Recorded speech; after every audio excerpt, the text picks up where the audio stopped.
Hello, you wonderful people, and welcome to another episode of Not Too Comic Book. This being a show where I talk about TV shows that are adaptations of comic books. For today's episode, I'm going to talk about the Season 5 premiere of Harley Quinn. Great season premiere. A lot of really interesting things went down in this episode, so let's break it down. So the moment the episode began, I was like, why is Gotham looking so chaotic and apocalyptic? I'm like, didn't we kind of avert this last season? But then it's like, no, it turns out, because I was like, wait, aren't they supposed to be the Gotham City Sirens? And we find out, oh, they've already done the Gotham City Sirens thing, and they failed at it, which I was like, oh, that's such a bummer. Because I love that, because like the way season 4 ends, you assumed like that was going to be the setup for this season. And I'm curious, did the writers decide like, oh, like, did they think it'd be more fun to go down? Because like, that was like a year ago, and they tried, but none of them could make it work. Barbara never felt like she was being listened to. The only ones that ever really got accounted for was Harley, Ivy, and Selena, and she would always get left out. Aren't those trio typically the only ones that are part of the Gotham City Sirens? I could be mistaken. I think that trio typically is. I don't know if Barbara is always. I think sometimes I conflate the Birds of Prey with the Gotham series Sirens. So I'm like, but I think it's just that trio is the typical one. I don't know if Barbara's always associated with them, so that might also been like a wink and nod to that. But yeah, Selena was always manipulating the Sirens to go after stuff, which basically benefited her going after like massive jewels. This particular case, they went to some sewers to like steal a jewel from the Enchantress, who summons a skeleton army, and they get wrecked. And then one of the skeleton guys is like, I don't get the whole naming convention of like the Gotham City Sirens. It's like, you got a cat, a plant lady, and a clown. Like, how does that work? And Barbara having to be like, I'm also here too. So Selena bounces, Barbara quits, and now all we have is Ivy and Harley. And basically they've been, as Clock King and Riddler puts it, they've been in a rut. So they've just been kind of like staying at home the past year, which it almost feels befitting, because it's almost like like while the show's been away, they've just been staying at home. I don't know where this picks up like timeline wise with Kite Man Hell Yeah season 1, so I don't know, because we saw Harley and Ivy like for like one scene in one episode. Might have been the first or second episode of the season. So I don't know. That could have been in between, like after the events of everything, after the Gotham City Sirens went bust, Which, once again, it's been a year, so there's a good chance Barbara's already back to being Batgirl again, maybe, or she's in a process of trying to. Because I love that she was also like, the reason why they were going after Enchantress 2 is like, all right, because Dick's body is missing. So I'm curious, are we going down the Red Hood route? Because in its continuity, Damian is the Batman, is the Robin, sorry. But we don't know I don't know if there's ever been reference like Tim or Jason. So part of me wonders, is kind of following Titans a little bit, are they going to kind of resurrect Nightwing and kind of make him have the Red Hood storyline in this continuity? I wonder, because like the whole because Barbara bringing up his body being missing, so I'm curious. I am curious what's up with Talia and Damian, like where they're at, considering like, well, the Bat family's on hold for right now, and I mean Bruce was like, in Metropolis doing his thing, which we'll get to later, but so it's like, because it was like, oh, I'm focused on my family business, so we'll see where things kind of go from there, but I'll talk about that a little bit more when we get to the Metropolis side of things. But yeah, I loved just Ivy and Harley just doing the couple thing of like, are they technically in a rut? Maybe not, but it's just like, hey, we're just chilling, we're not going out as much, we're just staying at home watching TV. And then Lois is on television talking about there being a Superman museum that's happening, which I even love her being like, why is this all about Superman when it should kind of be about me? Like, I'm the one making the museum and stuff. But it's like, that is such an interesting thing where it's just like, yeah, like it is all about Superman. It's like, that doesn't always come up in conversations, even though like Lois is the reason why she plays a major role in why Superman is kind of reported on as much as he is. I mean, obviously Clark plays a role in that too, because it's like, oh, you get the benefit of reporting on yourself. But yeah, I just thought that was fun, and I love the stuff in the museum too, because like one newspaper is like Superman's dead, and then it's like, oh, Superman's alive. So in this continuity, he's already kind of going down the black suit thing. The death of Superman's already happened. He's already died in combat. Once again, there's stuff in this that's so interestingly timed, because if you don't know, like Superman and Lois is the end of season 3, but season 4 revolved around the death of Superman storyline. So it's just like, oh, that's just interesting timing. Once again, it's a prominent story in Superman's continuity. So like, of course, it's one of his biggest stories. So of course you're going to like include that in the continuity of that happened in this universe. There was also that other one too. Like I can't remember what it was called. It's like this alien parasite thing that was on like there was a mannequin. It had, I forgot what it was called. The name popped up and I was like, oh, I feel like I've heard people talk about that, and I just can't remember what it was called. Thank you, Google. I looked it up. Black Mercy, which I'm like, I'm not familiar with it, but I'm like, I feel like I've heard about that storyline, and I feel like the Black Mercy, I'm like, that rings such a bell. I don't know if that was like something that was kind of referenced in Superman and Lois, and I'm that's what I'm picking it up from. I swear I've heard something use that recently, reference that recently, but maybe I'm being stupid. Either way, Harley and Ivy want to kind of, get away, kind of like, right, we haven't gotten out of the house in such a long time, even though it's not even their house, because they're still staying with Catwoman, even though the Gotham Sirens are broken up. And even she's like, yo, get the hell out of my house. Like, if you want to go, just go. So they go to the museum. They spruce it up. They're very spruced up. And they're like, right, we're actually wearing underwear and bras for the first time in so long. And I also love that, like, Harley's main reason for coming is like she wants to get a thank you from Superman, because she's like, I helped save you and you kind of never gave me a thank you, so I'm kind of expecting that. But no, they actually, it's I also love that they show, it feels like they also took a little bit of a page from the Christopher Nolan Gotham universe, where it's just like Gotham is like a bridge. You cross the bridge and you immediately go to Metropolis, because they just crossed a little bit of the like body of water, and Metropolis is over there. Like Gotham is like dark and disgusting, and then there's Metropolis looking kind of like semi-futuristic, like, oh, like this is like the future city that it is the city of tomorrow and stuff.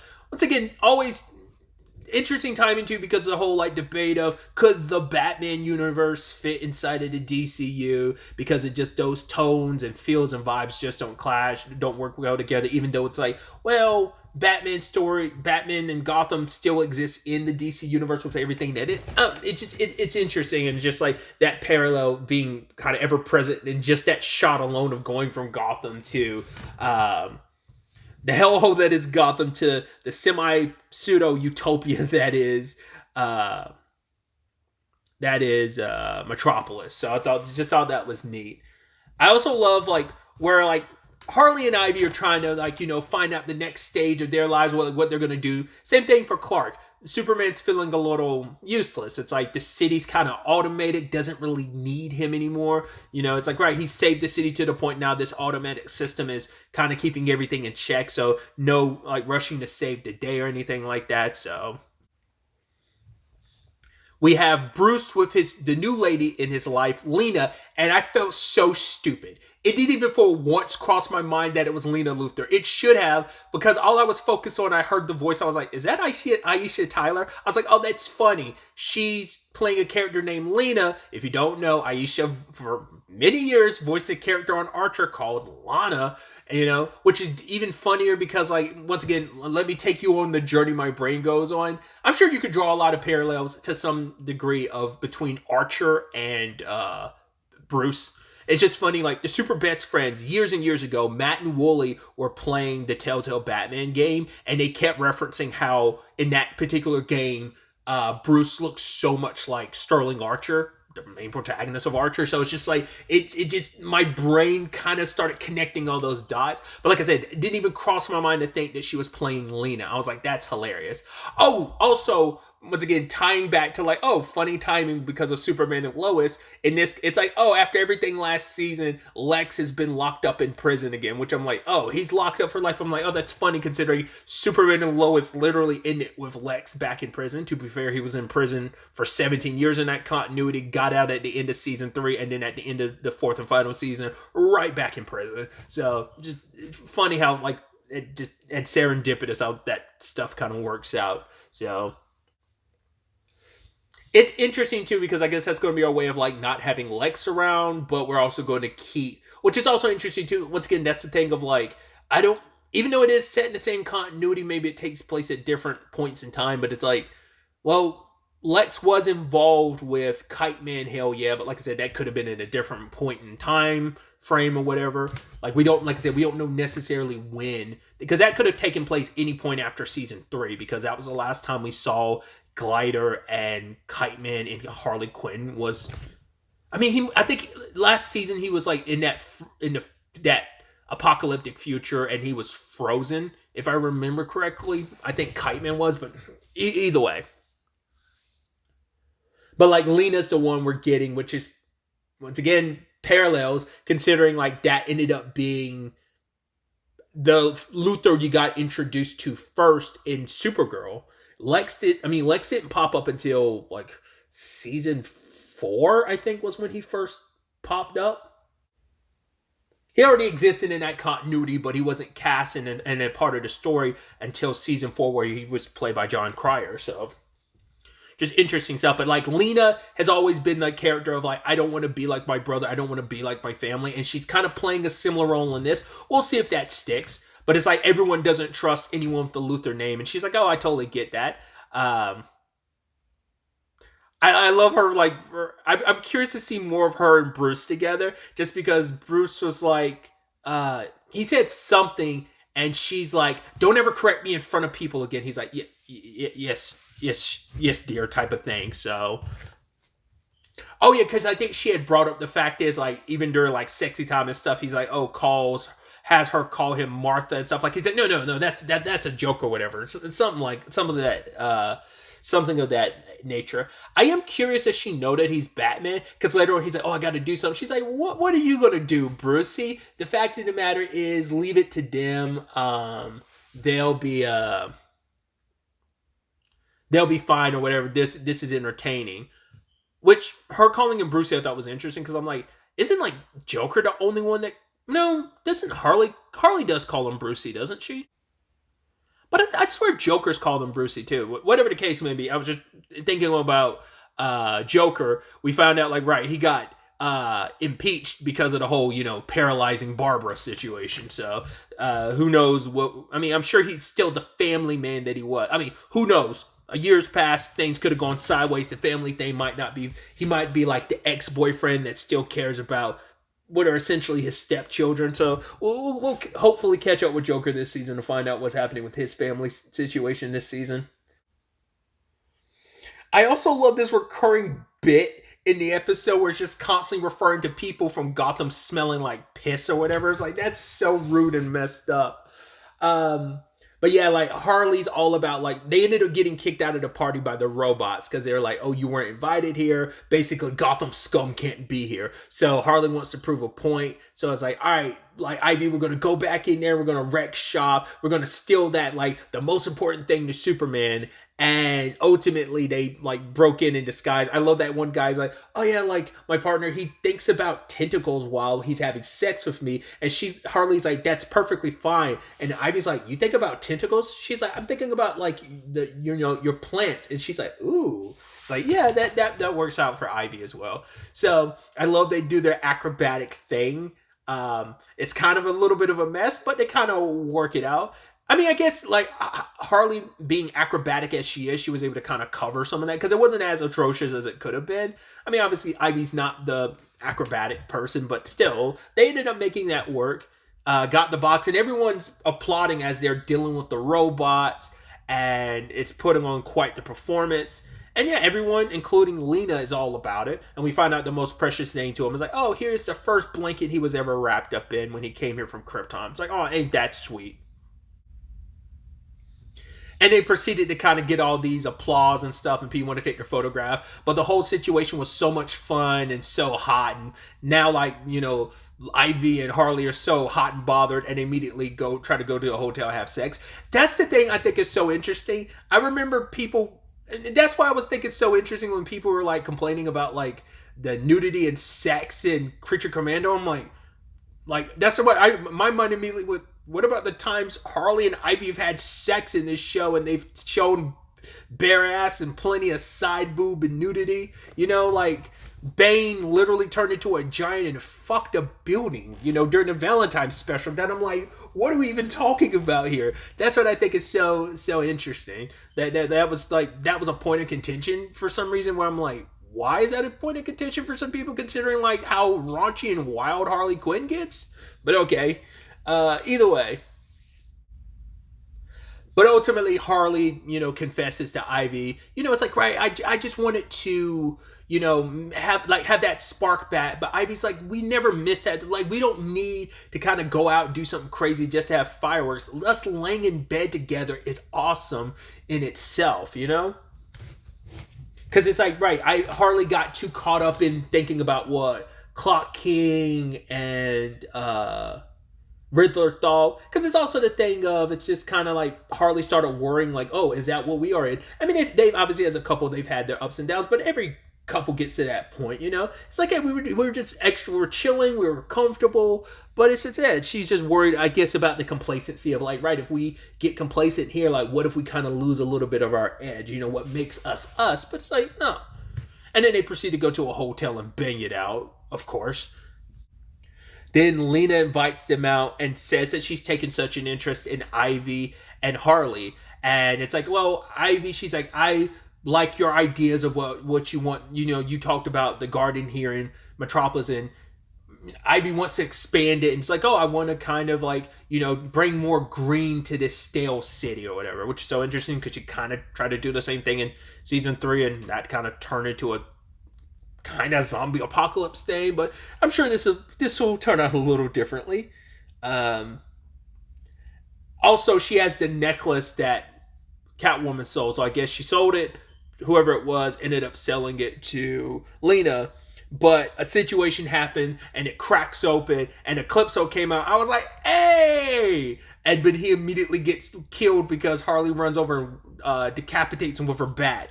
Once again, my above average DC knowledge only because of the live actions, because it's like, I would never have known who Eclipso was if it wasn't for Stargirl. If you're unaware, he was the main antagonist of season 2 of Stargirl. So I was like, oh, that's dope. I was like, oh, that's immediately dealt with. And Superman comes like, oh, you've already dealt with it. So Harley has to have a sit down with him, and she's like, well, we broke into the museum and stuff like that, so obviously the automated system isn't doing its thing. He's like, no, it recognized you as not that much of a threat. It figured the easiest thing to do was to let you quote unquote win. You're like, interesting.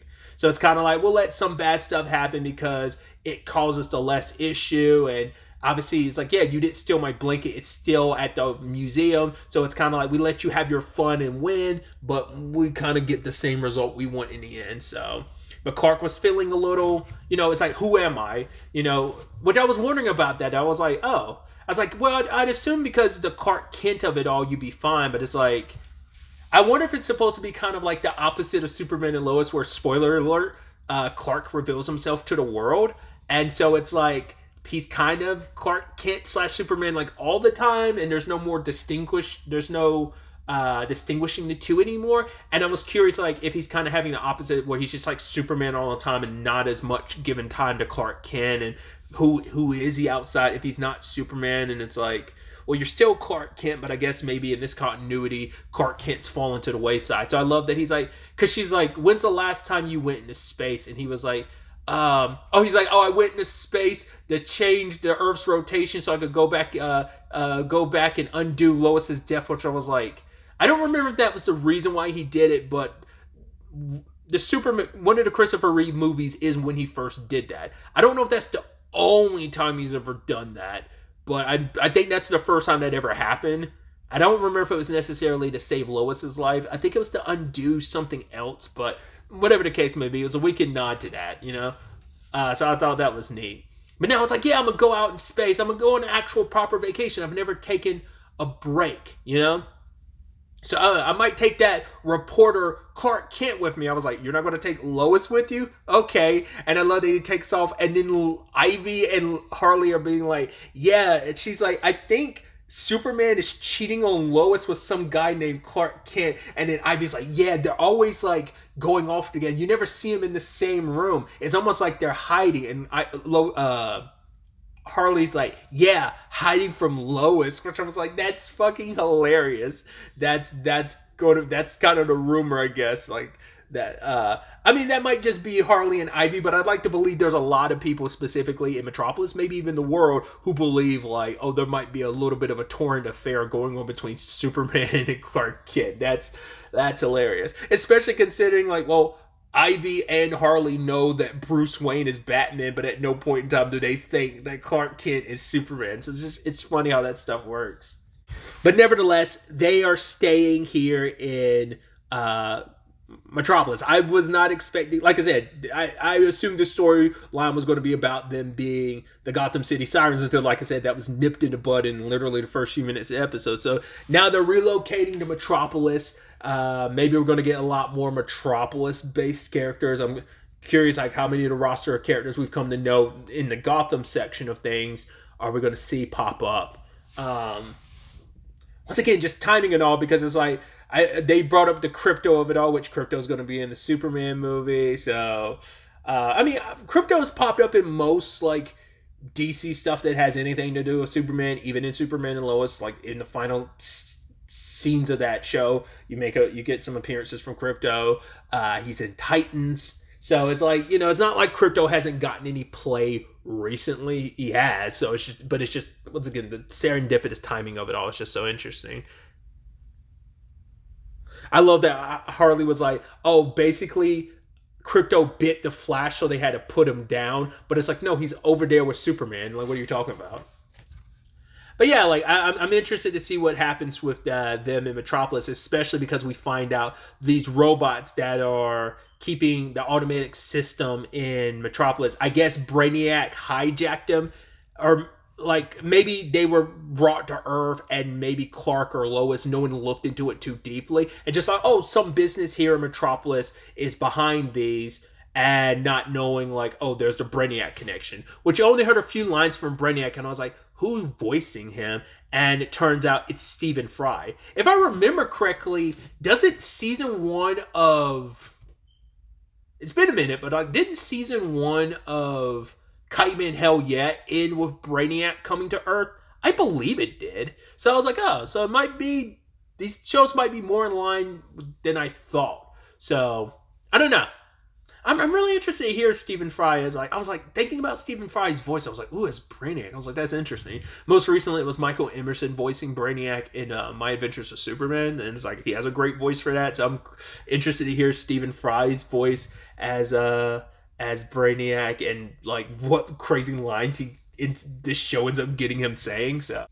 But yeah, I'm very, very excited to have Harley Quinn back. I'm so curious to see where this season goes. I did not watch a frame of the trailer because I did not want to know. So I want to be as surprised as possible what characters we get, what storylines we get. Like I said, like with the Barbara of it all, with Bruce, like will we see any Gotham stuff, or are we just going to purely... I mean, it makes sense that we would purely stay in Metropolis considering... this is where Harley and Ivy are, so very excited to ultimately see where the next episode ends up taking us going forward with all of this. But really, that's all I wanted to talk about. Till the next time we meet, be happy, be safe, live life to the fullest, and enjoy it. Good day and goodbye.